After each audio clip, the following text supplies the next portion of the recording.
राजस्थान सरकार के यूडीएस मंत्री जाबर सिंह खर्रा ने सीकर में प्रेस वार्ता करके राज्य सरकार की ओर से 1 साल के बेहतरीन कार्य किए गए हैं उनको गिनाते हुए प्रेस कॉन्फ्रेंस में उन्हें राइजिंग राजस्थान पर बोलते हुए कहा कि 35 लाख करोड़ के निवेश में होगा राजस्थान में राइजिंग के राजस्थान का कार्य। अनेक औद्योगिक विकास कार्य होंगे जिसमें राजस्थान के 7 लाख युवाओं को निजी क्षेत्र में रोजगार मिलेगा। राइजिंग राजस्थान को धरातल पर उतारा जाएगा। जल्द ही यहाँ पे विकास कार्य शुरू हो जाएंगे। राजस्थान के लोगों को काफी फायदा होगा। प्रेस वार्ता के दौरान बताया कि जल्द ही शेखावाटी के लोगों को सिंचाई व पीने का पानी मिलेगा। यमुना की काफी समय से शेखावाटी की मांग है। शेखावाटी के लोगों को पीने की पानी की समस्या का सामना करना पड़ा है। सरकार और भाजपा की केंद्र सरकार द्वारा ये बड़ा तोहफा शेखावाटी क्षेत्र के लोगों को जल्द ही दिया जाएगा और जल्द इसकी डिब्बे बनकर तैयार भी हो चुकी है। जल्द ही उपलब्ध होगा सीकर चूरू झुंझुनू थाना के लोगों का पीने का सिंचाई का पानी। राज्य की भाजपा सरकार की 1 वर्ष की उपलब्धि पर भी व्याख्या करते हुए यूडीएस मंत्री ने बताया कि आप जनप्रतिनिधियों का हक छीन रहे हैं। क्या कुछ कार्य योजना सरकार की है, क्या कहना चाहिए? देखिए, माननीय प्रधानमंत्री जी का एक स्वप्न था, एक देश एक चुनाव, और उसी के अंतर्गत राजस्थान प्रदेश ने भी एक राज्य एक चुनाव का विचार शुरू किया था और हम स्थानीय निकायों के माध्यम से इस एक राज्य एक चुनाव के स्वप्न को पूरा करने का प्रयास कर रहे हैं। हम हमारे विधिवेत्ताओं से राय मशवरा करके और इस दिशा में आगे बढ़ रहे हैं और 2025 में आपको इसका सुखद परिणाम देखने को मिल जाएगा। शेखावाटी में हाल ही में रडमल सिंह जी जो कि पूर्व विधायक भी रह चुके हैं, स्वतंत्रता संग्राम में भाग लिया। उसके बाद उन्होंने भारतीय सेना में अपनी सेवाएं दी और भारतीय सेना से वापस आकर उन्होंने शिक्षा जगत में अपनी सेवाएं दी और शिक्षा जगत में सेवा देने के बाद वो राजनीतिक क्षेत्र में आए। लंबे समय वो पंचायत समिति के प्रधान रहे। सीकर से 1977 में विधायक रहे। वो इतने कर्मठ थे कि अभी 102 साल की उम्र में उनका देहांत हुआ है, लेकिन 98-99 साल की उम्र तक भी वो अपने खेती किसानी के साथ साथ समाज सेवा के काम को भी यथावत पूर्ण करते थे। मुझे याद आता है 98 में अपना एक कार्यक्रम था, उसमें जब वो भाग लेने के लिए आए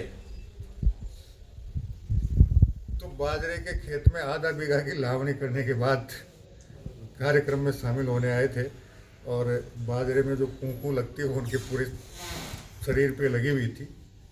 रडमल सिंह जी जैसा कर्मठ और एक सामाजिक रूप से कितने जानकारी उनको थी कि पूरे शेखावाटी क्षेत्र के अलावा दूसरे क्षेत्रों के बारे में भी उन्हें बहुत अच्छा ज्ञान था। उनके जाने से समाज को एक अपूर्णीय स्थिति हुई है। ऐसा कर्मठ योद्धा इस क्षेत्र को और समाज को मिलना थोड़ा दुर्लभ है, लेकिन प्रकृति निश्चित रूप से उनका कोई न कोई विकल्प उनके सानिध्य में रहे किसी व्यक्ति को तैयार करेगी। हमारे संभाग के तीनों जिलों चूरू, झुंझुनू, सीकर, नीमका थाना को शीघ्र ही यमुना का जल पेयजल के रूप के साथ साथ सिंचाई के लिए उपलब्ध होना का कार्य प्रारंभ कर दिया जाएगा और इसलिए हमारे सीकर जिले के सभी आमजनों से हमारा निवेदन है कि कल 17 दिसंबर को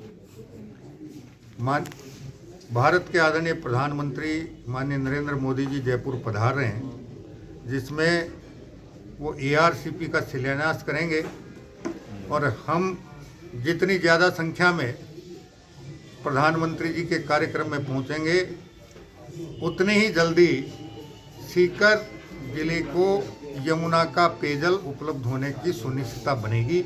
मेरा सभी से हाथ जोड़कर आग्रह है कि कृपया कल जयपुर पधार कर प्रधानमंत्री जी की सभा को सफल बनाएं ताकि सीकर जिले को यमुना का जल भारत सरकार के सहयोग से जल्द दिलाने में हम कामयाबी हासिल कर पाए। साहब कांग्रेस का गत सरकार ने जिस कार्यक्रम के निमित्त जितना खर्चा किया था उससे कम खर्चा वर्तमान सरकार ने किया है। गत सरकार ने रिप्स 2023 तो जारी कर दी थी 22, लेकिन उसके नियम कायदे जारी नहीं कर पाए थे। और ये सही है कि उनके कालखंड में जो जितने निवेश के प्रस्ताव प्राप्त हुए थे वो 5-7% ही धरातल पर उतरे हैं। लेकिन हमारे राइजिंग राजस्थान के ग्लोबल समिट में जितने निवेश के प्रस्ताव प्राप्त हुए हैं लगभग संपूर्ण हमारे 4 साल के कार्यकाल में धरातल पर उतरकर प्रदेश के विकास को गति देने में और प्रदेश को आर्थिक रूप से मजबूत करने में निश्चित रूप से सफल होंगे। इसमें किसी प्रकार का कोई संशय नहीं होगा। 23 जिलों को पेयजल और सिंचाई का जल उपलब्ध कराने का कार्यक्रम का शिलान्यास करने के लिए प्रधानमंत्री जी आ रहे हैं। अगर वो बेतुका कार्यक्रम है तो फिर राजस्थान के लिए और क्या चाहते हो हमसे।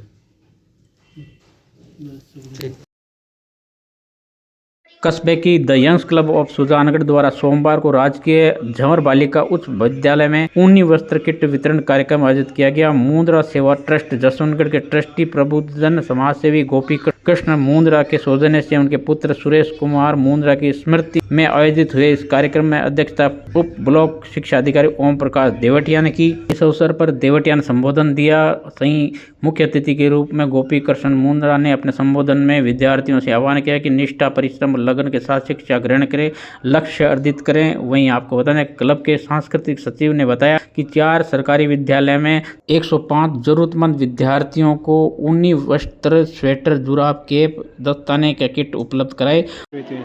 यंग्स क्लब ऑफ सुजानगढ़ द्वारा आज जसवंतगढ़ निवासी मुंद्रा सेवा ट्रस्ट के प्रबुद्ध समाज सेवी परम सम्माननीय गोपी कृष्ण जी मुंद्रा के सौजन्य से उनके सुपुत्र स्वर्गीय सुरेश चंद्र जी मुंद्रा की स्मृति में the youngs club of Sujangarh द्वारा ज़रूरतमंद विद्यार्थियों के लिए स्वेटर किट्स वितरण का कार्यक्रम आयोजित किया गया, जिसमें 4 सरकारी विद्यालयों के 105 ज़रूरतमंद विद्यार्थियों को ऊनी वस्त्र के किट्स, जिसके अंदर स्वेटर, कैप, दस्ताने यानी हाथ के मोजे तथा जुराब दिए गए। राजफेड की ओर से समर्थन मूल्य पर खरीद के माल पर हर बैग पर लगाने वाले बारकोड टैग की उपलब्ध नहीं होने के कारण खरीद केंद्र पर माल लेकर आने वाले किसानों को दिक्कत का सामना करना पड़ रहा है। क्रय विक्रय सहकारी समिति के अध्यक्ष नरपत गोदारा ने बताया कि पिछले 5 दिनों से बारकोड टैग नहीं होने के कारण से माल की तुलाई में दिक्कत हो रही है, जिससे किसानों में निराशा की भावना दिखाई दे रही है। इससे पहले राजफेड द्वारा 35,000 टैग आए थे। कृषि मंडी में रोजाना लगभग 10,000 बैग माल की तुलाई होती है। ये बारकोड की गुणवत्ता के अनुसार किसानों की पहचान के लिए खरीद पर हर बैग पर लगाया जाना अनिवार्य है।